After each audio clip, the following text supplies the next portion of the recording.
Hey guys, what's going on? Adam Snyder here with Homemade Entrepreneur. So, I wanted to explain to you guys why most sellers will never hit $1 million in sales on Amazon FBA. It's not that difficult, but what most people don't realize is they don't learn. Take notes. That's all you have to do. If you're sitting there watching this YouTube video, another YouTube video, maybe watching something on Periscope, or picking up someone's feed over on Instagram or Facebook, whatever it is, wherever you're consuming the content, take notes. If you don't have a great memory, take notes. It's that simple. Take notes, learn from whoever it is that's teaching you something, learn. Okay? This is a big mistake I see so many people making, is they just don't want to learn. Maybe they don't. It's not that they don't want to, it's that they don't know how. And the first thing you should do is take notes. Okay? That's it. Just write down some notes. If you can write down, whatever it is that that person's teaching you, you'll be able to make a lot more money. You'll remember all the stuff that they're teaching you, and you can go back to it if you forget. Okay? Another reason why most people will never reach $1 million in sales. This isn't profit. This is sales. Okay? This is sales, not profit. Big difference. Okay? If you can't reach $1 million in sales, you will never reach $1 million in profit. Okay? But another reason why many people will never hit $1 million in sales is because they don't want to expand. They don't want to scale their business. It doesn't matter how you do it either. If you can do it with retail arbitrage, online arbitrage, and thrifting, great. Most people will never hit that by doing those three things alone. You have to mix in either wholesale or private label, or the third one would be liquidation. Because with liquidation, you get pallets, you get truckloads of stuff. That was how I kind of broke into wholesale, because I did liquidation before I did wholesale. And one of the things I learned was these products that I was getting from the liquidators, I could get those same products but brand new from the company, the manufacturer. I could go direct. I didn't have to go from someone that was liquidating from a store that got them as a return or had overstock. I didn't have to do that. I continued to do liquidation because it was interesting. You would open up a pallet and sometimes there would be something there you had no clue that was even coming. Okay? So think a little bit different. Think outside the box. Don't always think retail arbitrage, thrifting, wholesale, private label. There's other things out there. Liquidation is one of them. Garage sales is another. Okay? You can get out of private label and actually go into product creation, which is above and beyond private label, and that's something most people don't even dabble with. When you get into product creation, you are actually building a brand and a company, then you are changing the entire game. You're not just dealing with Amazon either. You could sell your product direct to Walmart, Target, whatever company, whatever retailer you want to. You just gotta get in front of them. Okay, so that's another thing you can do. I'm not saying you need to do any of that stuff to get to $1 million in sales, but you need to put in the time. Most people don't put in the time. And the hardest thing, and I fell victim to this as well, was that I didn't want to hire other people to help me run my business. And the reason was because I didn't want to teach them and then 6 months later they leave, which ended up happening anyway to multiple employees. They left to do this exact same business on their own, which I didn't have a no compete clause or anything like that. I didn't have them sign any of that, because I knew at some point they were going to learn enough.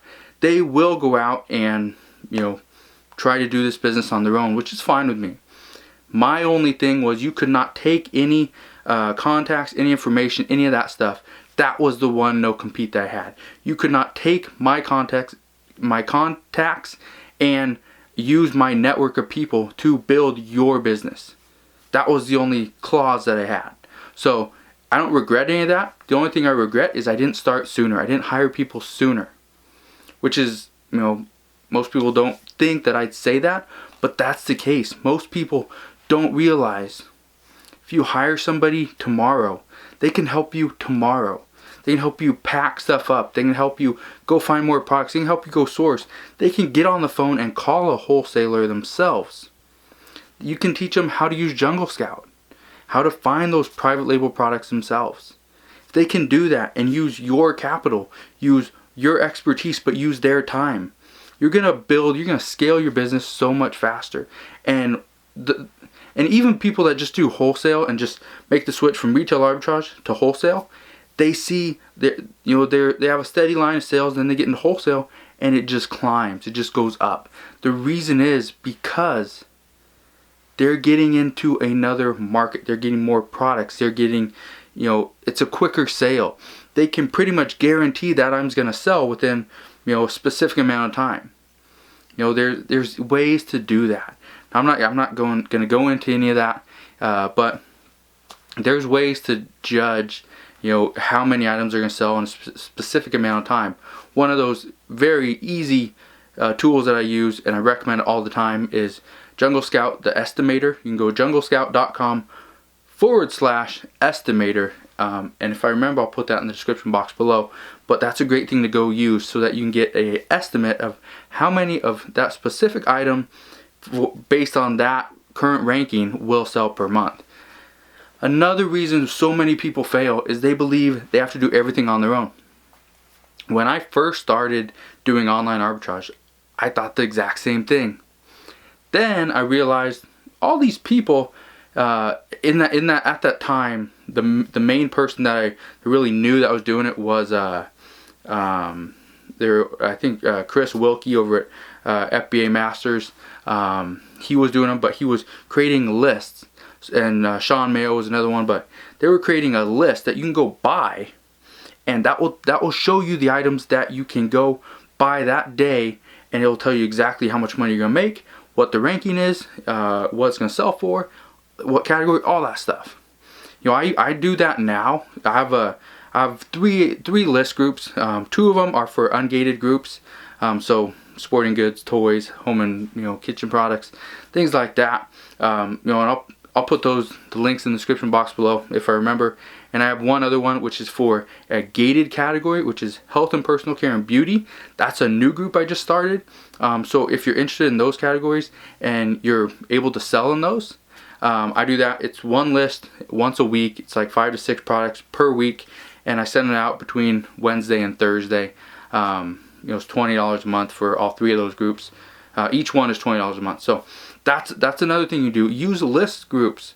You'll use these lists or pay for the software yourself. So I use OA X-Ray and I use Tactical Arbitrage. Both of them are great. You can use either one. They're both $99 a month. For some, that is a little bit spendy, and most people don't want to jump into the software yet. So that's what these list groups actually offer. And so, like I said, I have 3 of them.